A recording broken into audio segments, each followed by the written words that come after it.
President Richard Nixon's historic visit to China in 1972 marked a turning point in U.S.-China relations.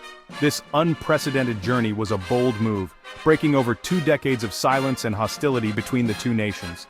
The two countries had been Cold War adversaries for decades. The ideological chasm between the capitalist United States and communist China seemed insurmountable. Nixon's trip aimed to exploit a rift between China and the Soviet Union. The Sino-Soviet split had created an opportunity for the U.S. to drive a wedge between the two largest communist powers. It also sought to find common ground in the midst of the Vietnam War. The U.S. was embroiled in a costly and unpopular conflict in Vietnam, and Nixon hoped that improving relations with China could help bring about a resolution. The visit led to the establishment of formal diplomatic relations in 1979. This was a monumental shift as the two countries moved from isolation and antagonism to dialogue and cooperation. This ushered in an era of engagement between the two countries. Economic ties grew rapidly, with both nations seeing the potential benefits of trade and investment. China opened up to foreign investment. This was a significant change for a country that had been largely closed off to the world for decades. The U.S. sought to integrate China into the global order.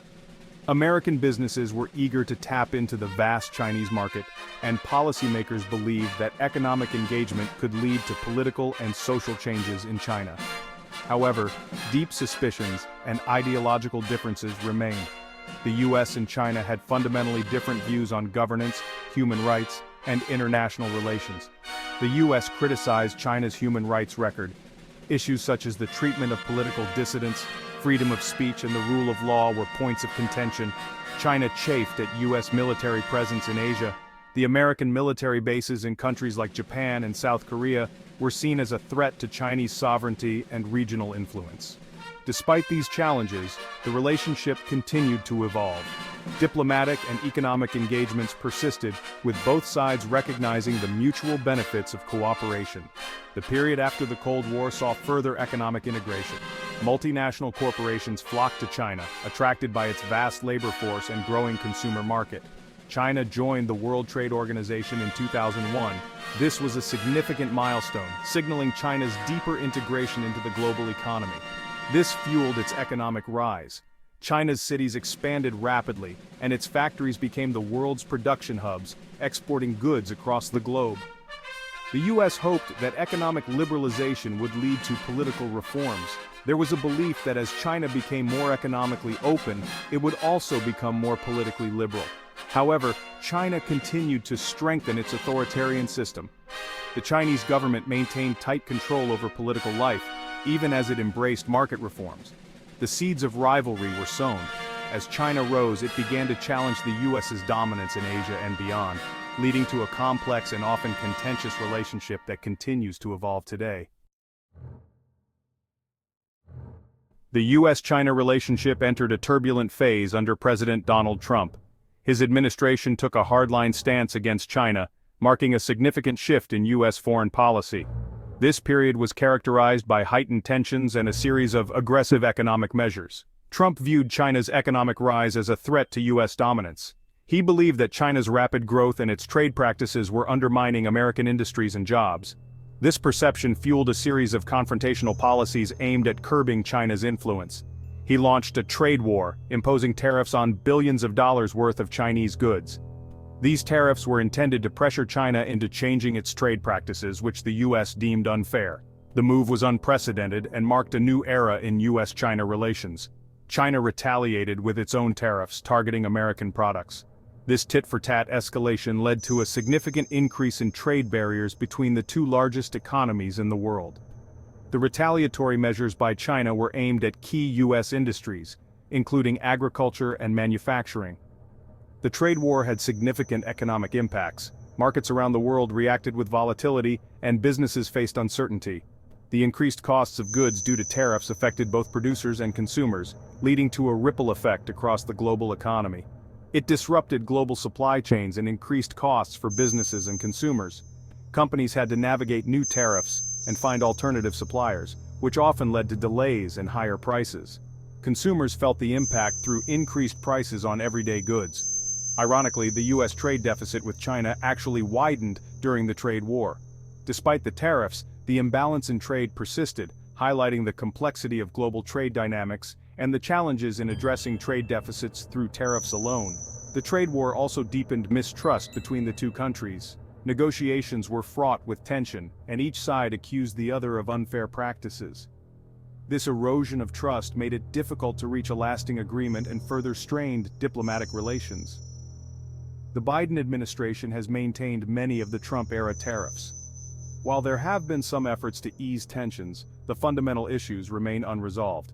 The continuation of these tariffs indicates a bipartisan consensus on the need to address China's trade practices. It has also sought to rally allies to counter China's economic practices. By working with other nations, the U.S. aims to present a united front against what it sees as China's unfair trade practices and to promote a rules-based international trading system. The Biden administration emphasizes a worker-centric trade policy. This approach focuses on protecting American workers and industries from unfair competition, ensuring that trade policies benefit the broader economy and not just multinational corporations.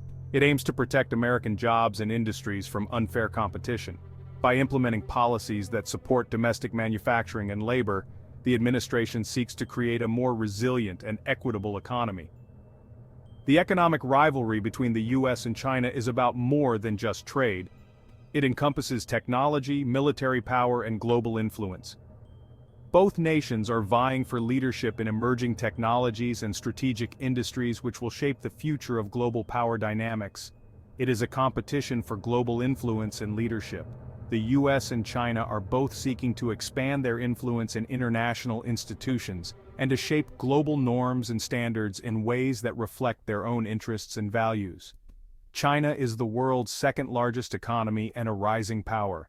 Its rapid economic growth has lifted millions out of poverty and transformed it into a global manufacturing hub.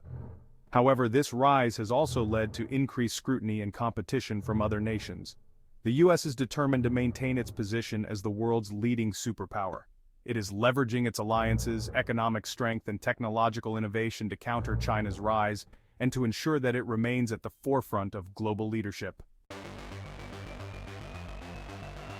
The U.S. and China are locked in an intense competition for technological supremacy.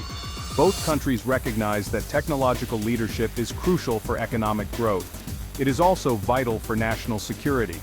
The rivalry is playing out in areas such as artificial intelligence, 5G, and semiconductors.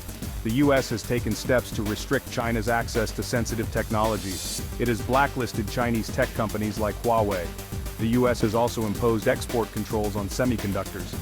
These are essential components for many advanced technologies. China is investing heavily in research and development to achieve technological self-sufficiency. It has made significant progress in areas like artificial intelligence and quantum computing. China aims to become a global leader in innovation. The technological rivalry has implications beyond the economic realm. Artificial intelligence and other emerging technologies have military applications. The competition for technological dominance is fueling a new arms race. This is further escalating tensions between the U.S. and China. Section 4. Taiwan, a flashpoint in the U.S.-China rivalry. Taiwan is a self-governing island that China claims as its own territory. The United States has a long-standing commitment to Taiwan's security. It provides Taiwan with military support. The U.S. also acknowledges the One China policy. This states that there is only one China, but it allows for different interpretations of what that means. Tensions over Taiwan have escalated in recent years. China has increased military activities near the island. It views Taiwan as a core interest and a red line. The U.S. has responded by strengthening ties with Taiwan. It has also conducted naval transits through the Taiwan Strait. The situation in Taiwan is a potential flashpoint for conflict. Any military action by China against Taiwan would draw in the United States. It would also have devastating consequences for the region and the world. Section 5. The South China Sea, navigating territorial disputes and strategic interests. The South China Sea is a critical region that has become a focal point for geopolitical tensions and strategic maneuvering between major world powers, particularly the United States and China. The South China Sea is another major point of contention between the U.S. and China. This body of water is not just a geographical feature but a strategic chessboard where both nations vie for influence and control. China claims almost the entire South China Sea as its own. This expansive claim is rooted in historical assertions and is represented by the infamous Nine-Line. This is based on its Nine-Line claim. The Nine-Line encompasses a vast area extending hundreds of miles south and east from its most southerly province of Hainan. This claim is disputed by other countries in the region, including the Philippines, Vietnam, Malaysia, and Brunei. These nations argue that China's claims encroach upon their own exclusive economic zones and territorial waters. The South China Sea is rich in natural resources. It is believed to hold vast reserves of oil and natural gas, making it a highly coveted area for energy exploration and exploitation. It is also a vital shipping lane for global trade. Approximately 1/3 of the world's shipping passes through these waters, making it a crucial artery for international commerce. China has built artificial islands and militarized outposts in the South China Sea. These constructions include airstrips, radar installations, and missile systems, significantly enhancing China's power projection capabilities in the region.